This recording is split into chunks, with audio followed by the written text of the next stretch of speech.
But we have breaking news, Rev. Well, let's hear it. Oh, well,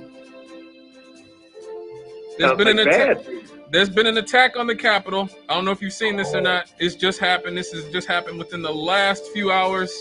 yeah. Yes, one U.S. Capitol police officer is dead, and another is hospitalized with injuries after an apparent attack Friday at a Capitol checkpoint in which a man rammed his car into officers and lunged at them with a knife, police said. Whoa. Yes, police have, the Capitol Police identified the slain officer as William Billy Evans, an 18-year veteran of the force. Rest in peace to him, and God bless his family. The suspect who rammed his car into two Capitol police officers, killing one and injuring another, has been identified as Noah Green of Indiana. Yes, he's a Hoosier. I was looking to see if he's from Gary. I was like, please don't let him be from Gary. No. Yeah, he was shot dead by police after ramming his car into a barricade and then charging at police officers with a large knife.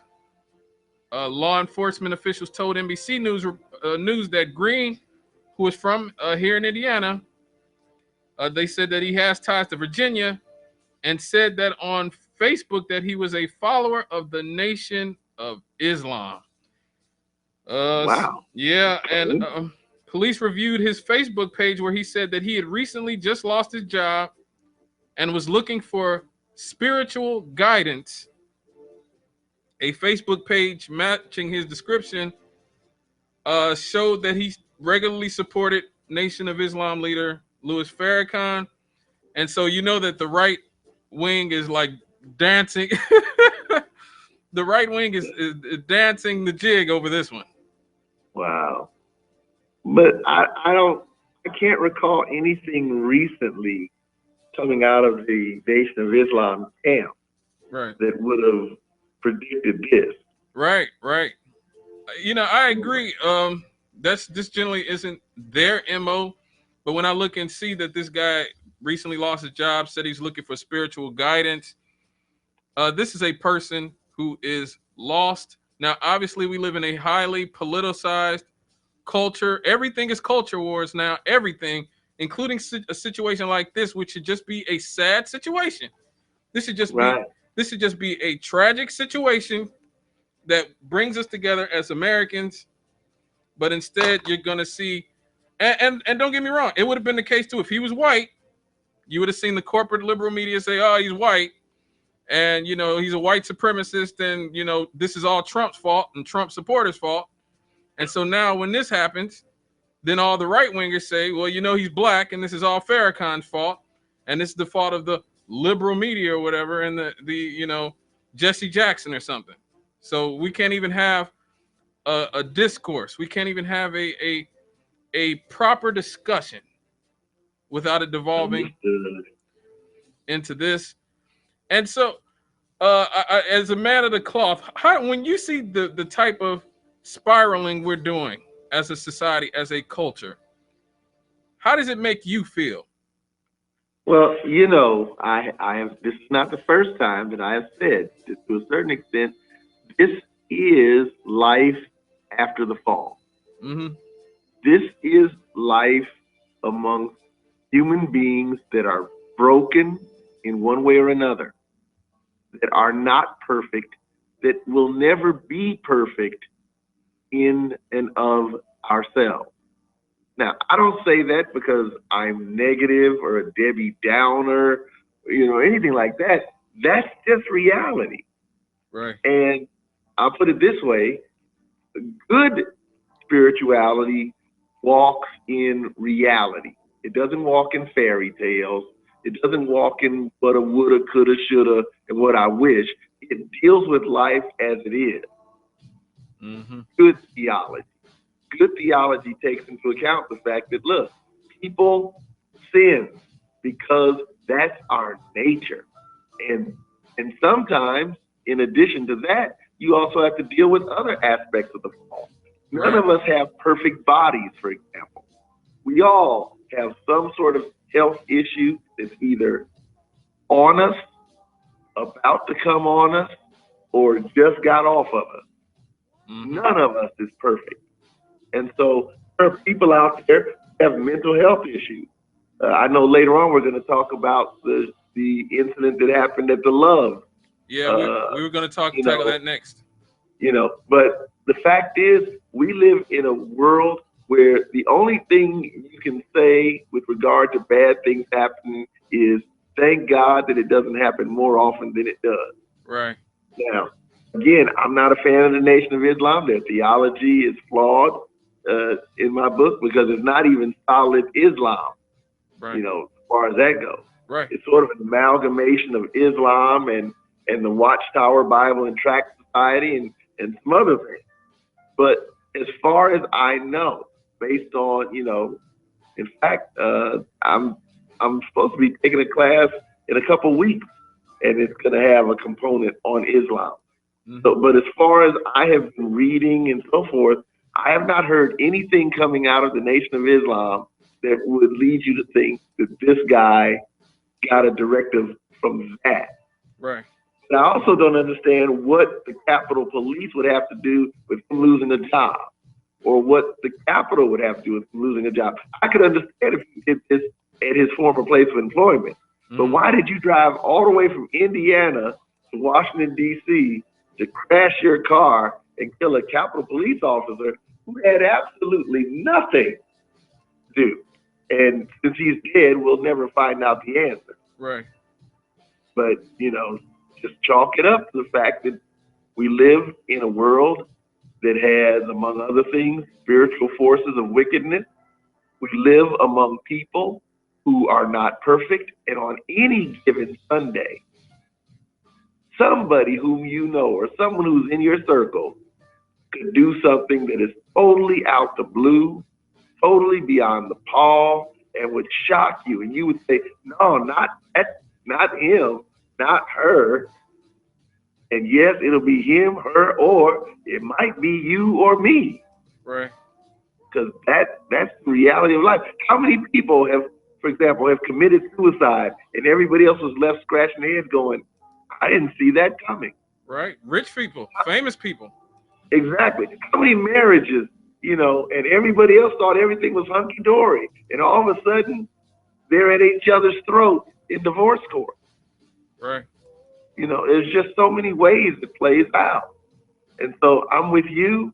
My condolences to the families of those police officers. My condolences to the family of this man, in whatever part of Indiana he's from. I'm supposed to be heading down to southern Indiana in a few weeks. And, I hope that, I know, I hope we hear soon, where exactly this guy was from. But I'm just glad that nothing worse happened. And I hope that the police officer who died, that his family is okay, and that he was ready for today. Right. Right. It's sad to say that, the story, you alluded to it a few minutes ago, but the story I was planning on leading off the show with was the shooting at Love's travel stop on Grant Street, where a man carrying an AK-47 sprayed a gas station. Well, the gas station parking lot with bullets and tried to enter the building with the AK-47. Thank God in this case, no one was injured, but a lot of the customers and employees were left shaken. This happened at 8:30 in the evening. This elderly man just pulled up his vehicle in front of the building. He laid on his horn, alerting customers and employees. He then gets out of his vehicle, pulls out his AK-47, and begins shooting up the parking lot area while customers were coming in and out of the gas station. Individuals in the area fled the scene, and the man tried to get inside the building. Thank God the employees were able to lock the doors before he was able to get in. Two Gary officers quickly made it to the scene and were able to arrest him without incident. This man, his name was Gerald Jerome Fogel. So I don't know if he's black or white, but he was charged with level 6 felonies of criminal recklessness with a deadly weapon and one count of criminal mischief, a Class B misdemeanor according to Lake Superior Court records. He was said to have lived in Gary and was staying at a Maryville hotel at the Yeah. time of the shooting. And so what this sounds like to me is this man has apparently lost his house where he was staying. And some people commit suicide by cop, but other people commit I want to say they commit crimes because they don't have anywhere else to go. Yeah. And they said he was staying at a hotel in Maryville. He last lived in Gary, so this means he doesn't have a house. He doesn't have anywhere to live. He didn't shoot anybody. And there are some go ahead. hotels out here that really aren't that expensive in Maryville. Right. And so from what I'm seeing from this case, what I've read from is this was a man who made a calculated decision that it was better for him to try to survive in prison at 66 years old, a senior citizen, technically. It was better for him to try to survive in prison rather than continue to try to survive free. And when you think about that, it is absolutely heartbreaking because this man wasn't a true mass shooter. He didn't shoot any of the customers that were outside. He didn't shoot anybody particularly. They said he didn't shoot at anybody in particular. So for me, this looks like he was just saying, and he was arrested without incident. Yeah. So the fact that he allowed himself to be arrested without incident, the fact that he didn't shoot at anybody, in a way makes this such a tragic commentary on our modern economy and our modern society where people have become so desperate and lost, particularly men. I mean, we live in a society where we have The View and we have The Talk and we have all these shows to deal with women's issues and needs, going back to Oprah and Sally Jesse when she was on the air and Ricky Lake and all these other people. But nobody is really getting to men except for right-wing demagogues like Trump and the Hannitys of the world. And there's, I'd hate to sound cliche, but I do believe that there is a masculinity crisis in our society. Well, now, I read the most recent reporting on it from the Northwest Indiana Times. Right. And one of the things that struck me from the story as they reported it was this man had told the police when they got there that there was somebody following him, right, and that he thought his life was in danger, that he had been chased by somebody on the expressway, causing him to damage his tires, and his tires were low when they got there. I think 2 of the tires were flat. And he even went so far as to say that he had PTSD. Right. He had another mental health issue, and he was under treatment. But right, he had recently bought that gun because he said people were harassing him, and he was trying to defend himself. And so I found myself wondering, when he got out the car and then went to the Loves trying to get in, was he trying to get in to attack, or was he trying to get in to get away from someone whom he believed was attacking him? I mean, I could, you know what? Here's the thing, right? If that's the case, right, then they have surveillance. There's surveillance of all this. So yeah. Now they say that there was nobody following him. Right. But even after the police took him in, he told them that there were people following them and that they were trying to box him in. So there's something going on upstairs, right, in his head. Right. Unless all of that was a huge con, in which case, your scenario, maybe that's the alternative. Yeah. But he's either trying to get a room and board in prison or at a mental health facility. Right. Because the story that he gave to them sounds like he's a candidate for a 72-hour hold. Right. And I'm wondering wait a minute, one more thing.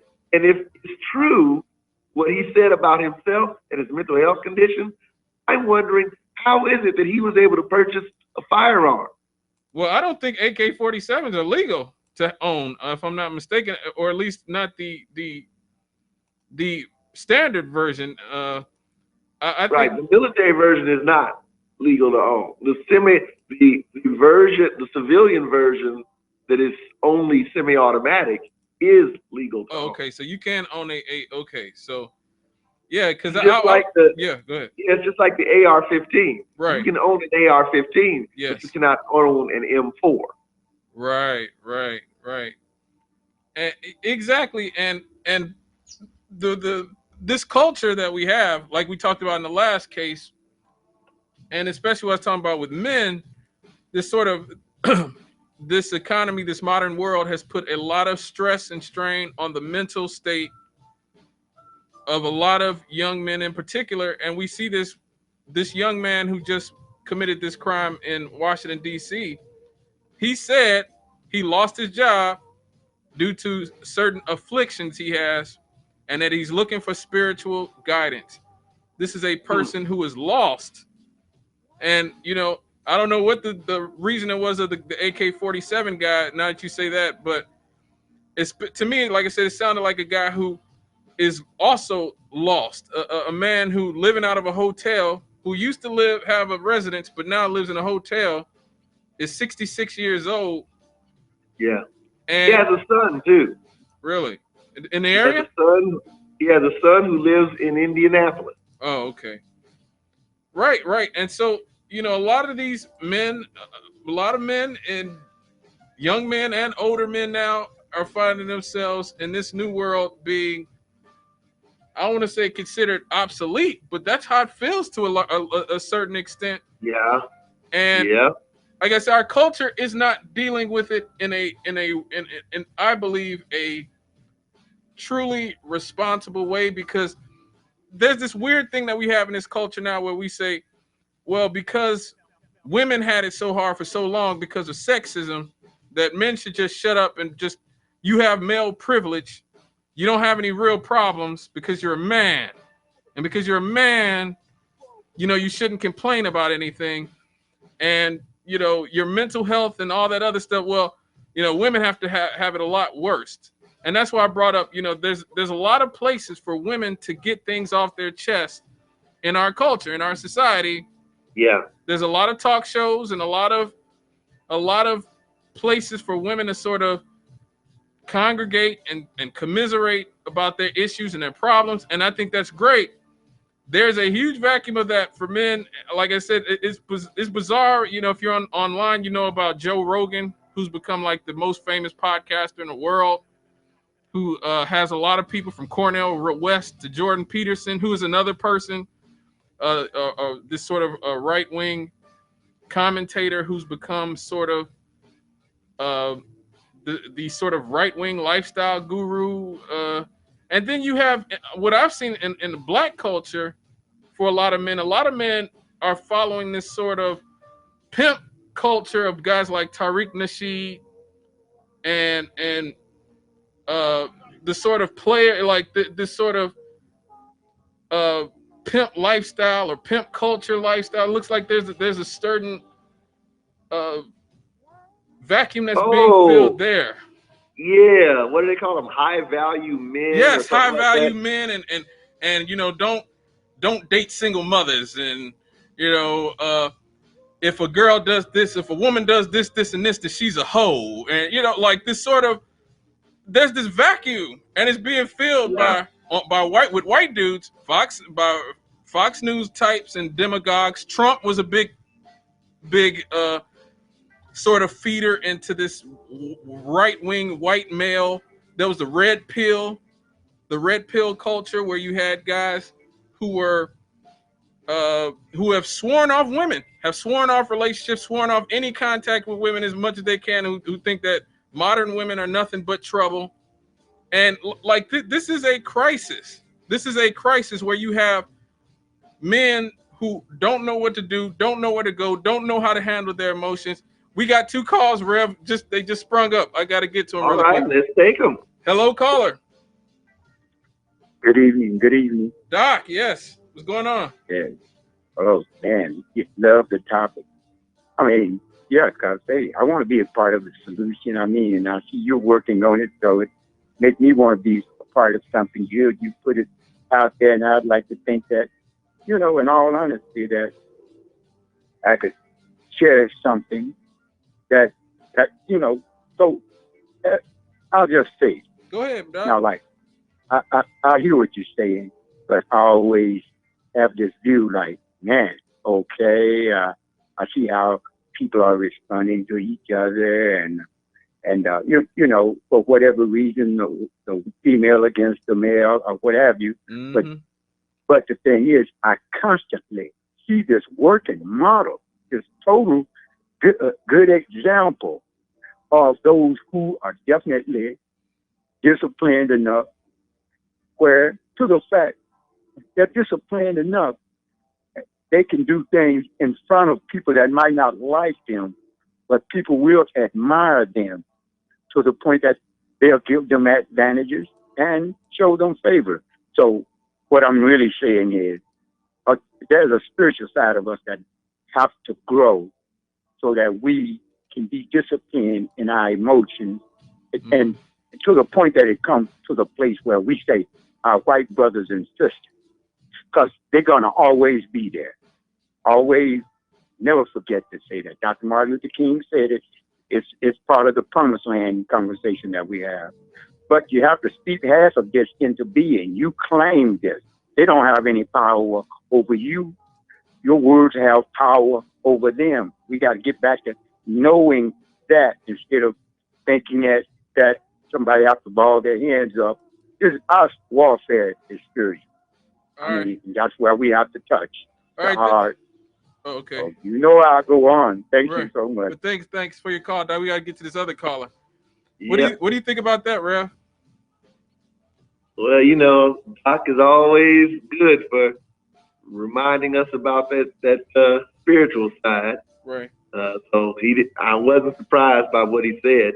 I do think that on some level, and we didn't even mention the guy in Colorado, Right. or the guy down in Atlanta, It's so many. was which was initially jumped on as evidence of anti-Asian, some sort of anti-Asian thing, and it may turn out that what that guy said about himself is exactly what it really was all about, you know. Because yes, I know most of those people were Asians who died, but not all of them were Asian. Mm. That wasn't the only people he targeted was Asian. So, like I said, there's a lot of people that's broken. Yeah. Like you're saying, a lot of men are not getting. It used to be you had mentorship, you had Yes. informal mentorship. The older men understood that part of their role was to pass on knowledge to the next generation. We don't have that structure like we used to. Mm. Uh, Men were more actively involved, not just in church, but in social groupings, social clubs, things like that. We don't have that so much anymore. In fact, this younger generation, with the millennials, Yes. they don't join things. They We do get not. involved in causes. They support causes. I mean, Right. for example, look at the whole Black Lives Matter movement. Yeah. It's decentralized, unstructured, Yep. um, and so you just get involved, Right. and okay, and people like that. And I think one of the reasons why people like that sort of stuff is because there's no accountability. Yes. I agree Just with as you. it turns out with this Black Lives Matter Incorporated, Right. no accountability. Same thing They with got all Occupy. kinds of money, and they're not accountable for all that money they got. And so, recently, the people down in Ferguson who had originally started the protest actions in the killing of Michael Brown were saying, "Wait a minute, you all have basically made money off of our trauma. Where is our compensation?" Right. Right, I agree. Same thing with Occupy Wall Street. Let me get to the second caller who's been on the Uh-huh. line for a long time. Hello, Yes. caller. Well, hello there, gentlemen. How's it going? Hello. Not bad for a Friday. This is the day that we celebrate Yes. that the answer came. Listen, I'm just glad to hear. I heard the Reverend, one of you gentlemen there, I didn't get the name. Yes, Reverend But I've Campbell. been wondering, Reverend Campbell. Yep. My name is A.J. Brown, Reverend Campbell. I'm glad to meet you on this airway. And because I believe now, I was listening and I was thinking while I was listening that about two issues, problems or solutions. You know, which one are we? And just over the last year, we put forth an effort, we being the people of the world, to find some kind of check for this pandemic that we're going through. And it seems like there's been some success in that. Mm-hmm. I'm of the opinion that if our churches now, and I lead a prayer ministry on Sunday morning, 9:15, and my theme scripture is 2 Chronicles 7, starting about the 11th verse, where, you see. Now, I just believe that if we, the people that are called by God's name, would accept the challenge that we're discussing right now. We're discussing about people, the men especially, that's going sideways, for lack of a better term. And I'm especially concerned because I'm running a ministry now. The name was the Browntown Love and Life Center, but my focus is on people that need a job and need to know how to get a job. Mm-hmm. You see, and I'm calling out. I'll have letters coming out to all pastors real soon. I'll put them together now to help me with that effort. And I believe we put our hands together, we can find the fix for this. And my daddy told me when I was growing up, and he was always reaching out to folks that I thought wasn't no good. I asked him how come he was doing that, and he told me, son, you have to have love in your heart. I believe. What did your father used to do? Huh? What did your father used to do? He was a farmer. Farmer? Yeah. My dad used to do that too. Yeah.